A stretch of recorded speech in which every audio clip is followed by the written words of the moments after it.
Hi, this is Pete Garwacki. I'm speaking to you from just around St. Charbel Chapel. Every year around the end of June they have a really big party here. There's a street fair. It's a fundraiser, I assume. And they'll often have acts singing Middle Eastern style music. They have a really good time. There's a lot of good food. But the neighbors who just live over here, you can see some of the houses, complain about the noise. The last election, a fellow came to me and said, well, what can you do? And I said, well, they have until 11 o'clock. But then I thought, this time around, there is something we can do. It's obvious that this is a permanent structure. It's obvious that they're going to have their festival here every year.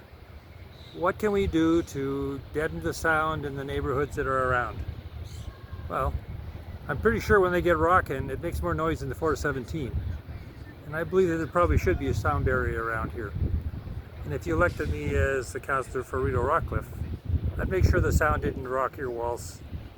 It would be better for everybody. Vote for Pete Garwacki.